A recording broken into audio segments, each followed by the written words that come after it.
Hi, I'm Leah Myers of Myers Design Studio, and today we're going to do block number 5. This is called a variable star block, and we'll go ahead and learn how to do these little units that have the 60-degree angles in them. They're not scary, they're pretty easy. You just have to kind of be patient and make sure you have a perfect 1/4 inch seam. And here's the block.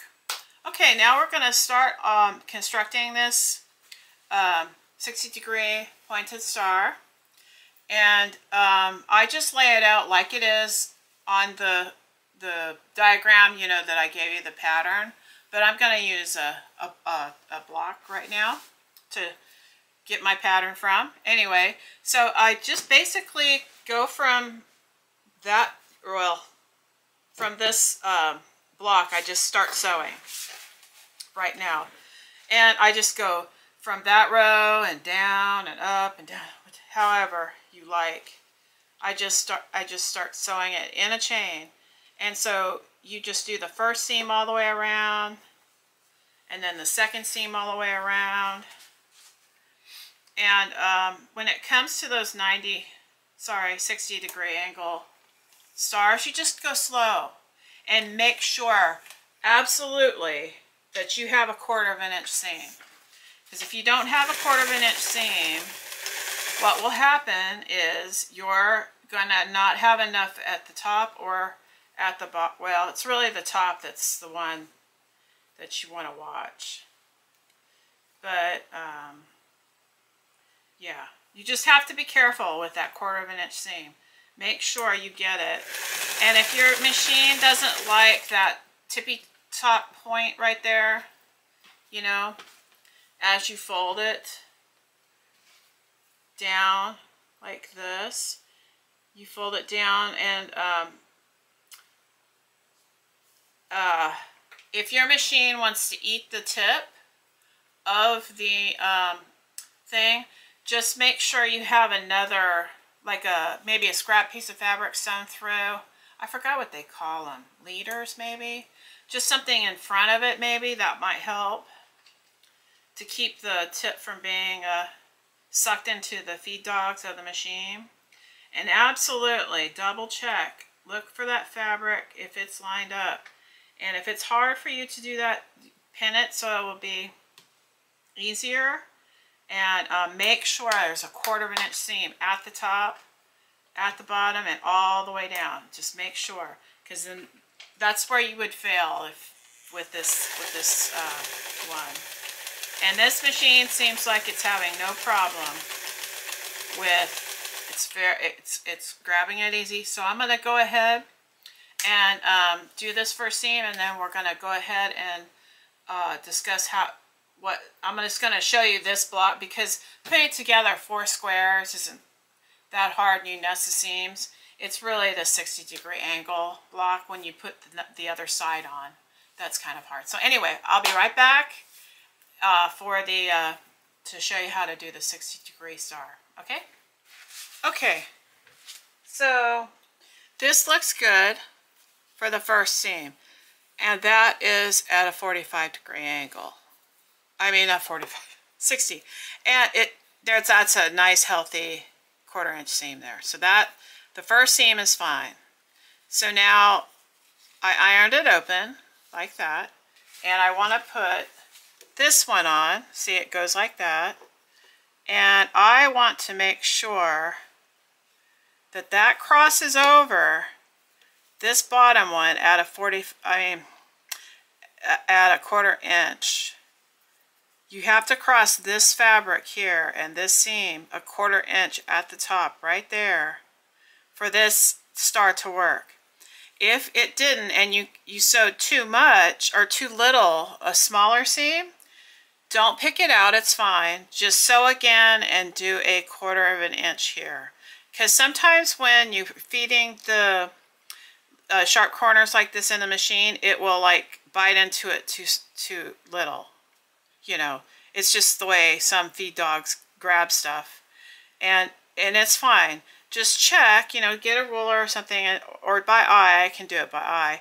and make sure it crosses over that seam 45 it at a 1/4 inch seam. I keep saying 45-degree angle. It's in my head. I don't know why. I'm going to try to get it out of my head so I don't confuse you.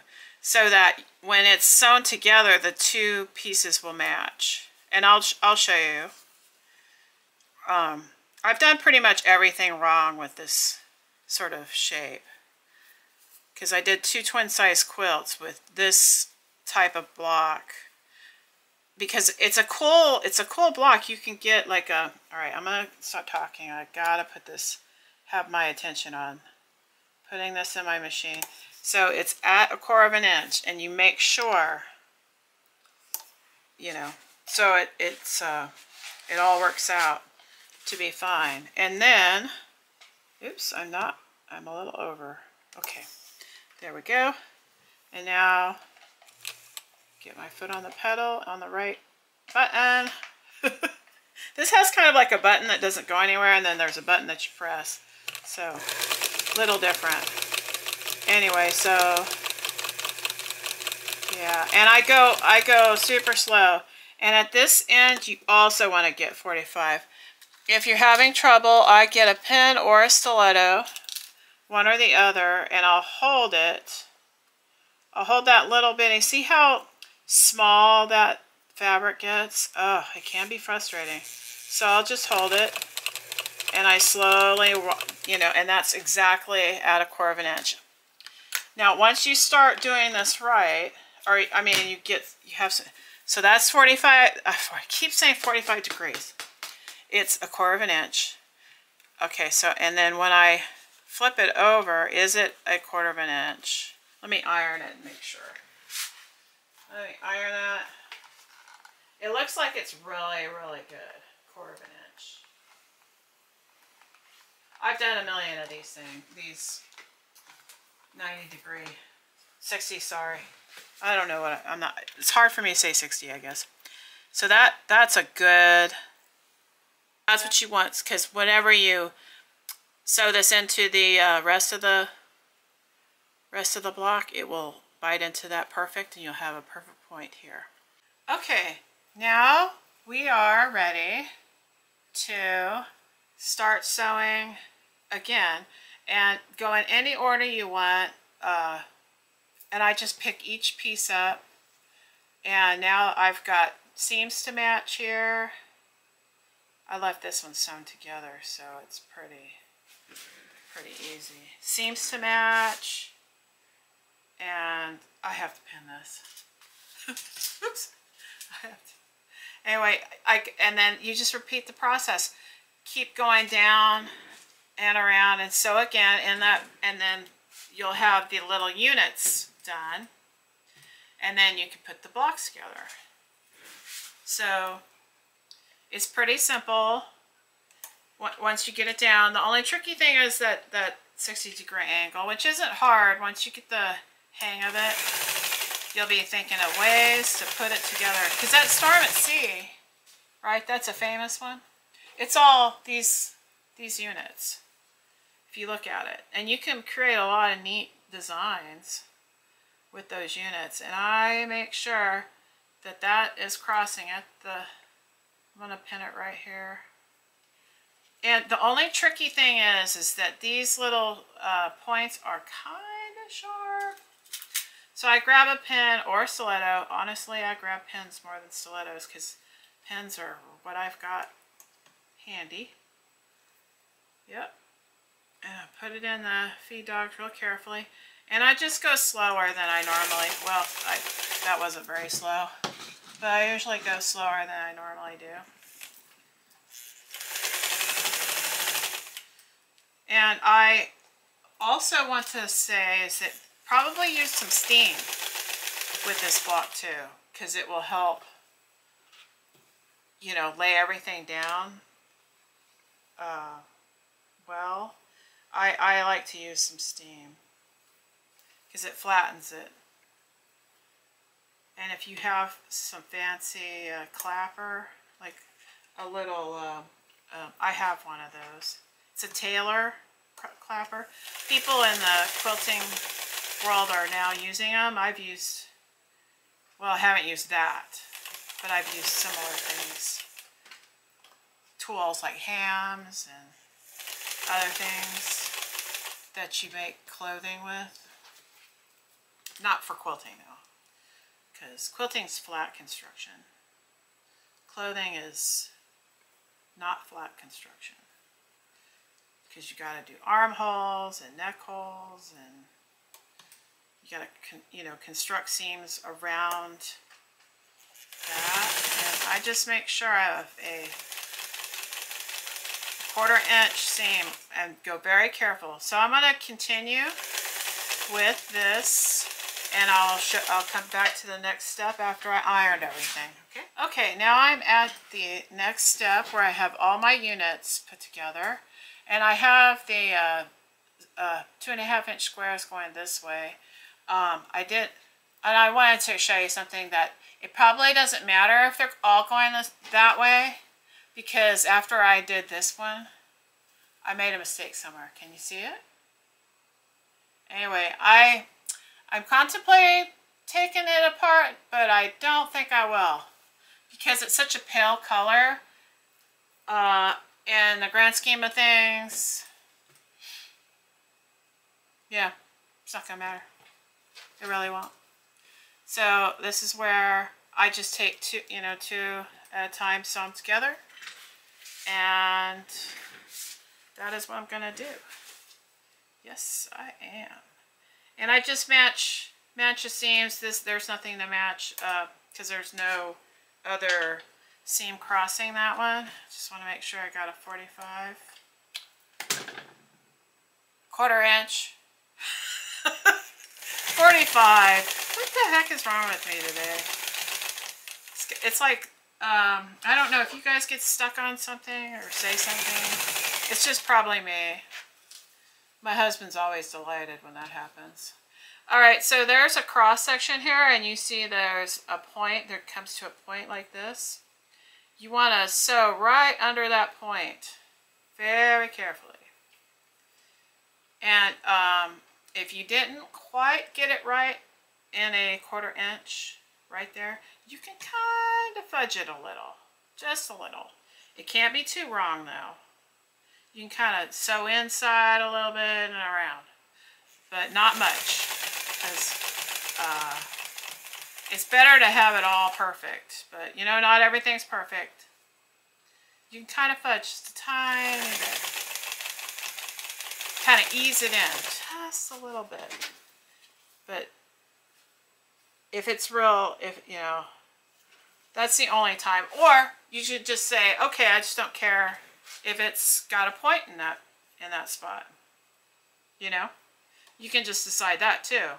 Because because when I did those 2 twins size beds, I bet you could go through those 2 quilts and see where I don't have a perfect point. Because, you know, you pick up sewing at any time of the day, like you might be tired, you know, other things are going on. You're not going to sew perfect every time. I don't. Because, you know, it depends on the time of day, what you're doing, what stress level is happening, you know. So anyway, I'm going to go ahead and sew this other side, and then we'll put it all together. Okay, I'm pinning the last seam, and I'm nesting the seams, which means I have the one seam going this way and the other seam going that way, so that when I match them up, they come together. And I pin it, not on it, but like a little over it, so it just holds it in place. You can also feel for that. I'm repeating myself because if you haven't watched my channel before and you're doing this for the first time, or you're new to sewing, I'd like to repeat key things just in case, because I'm not going to assume everyone, you know, has seen all of the channels and know how to sew. It's just important to nest seams. I like nesting seams because I quilt my own quilts. In fact, I'm going to do an episode where I finish up all the quilts that I've done here. I do all my own. I don't send them out. I do it myself. It is, I don't know why I do. I just like having, I like to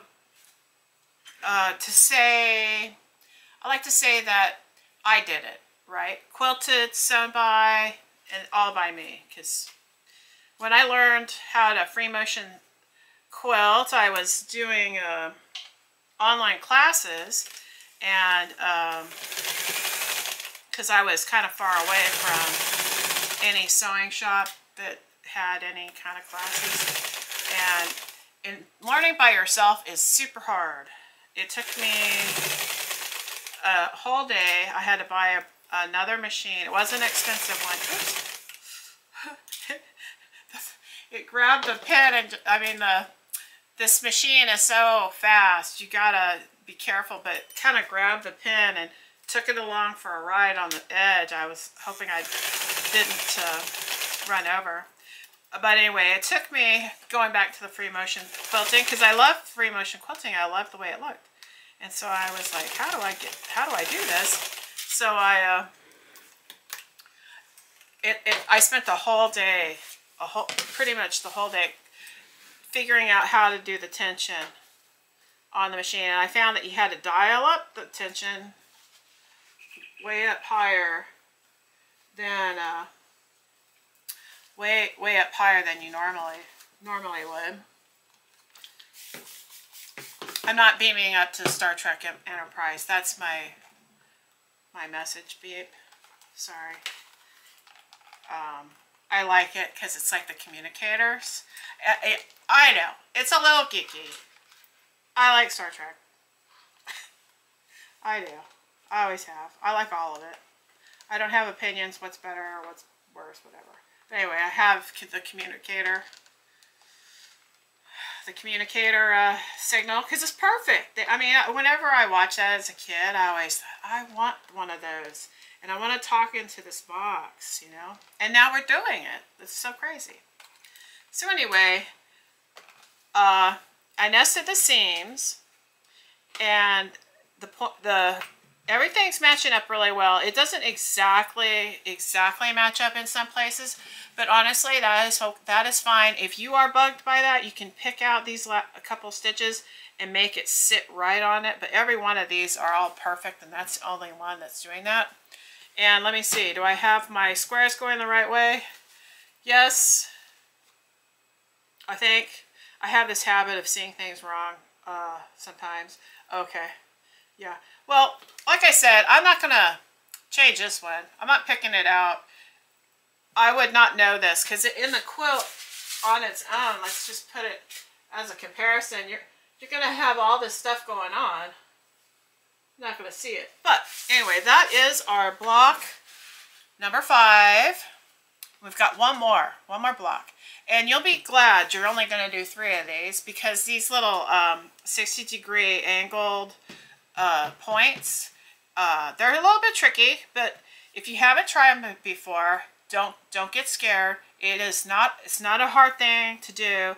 Plus, you can make these neat like circular designs, like Storm at Sea or whatever that quilt's name is, you know. And then you get these circular designs with the angles, even though there's no circles involved.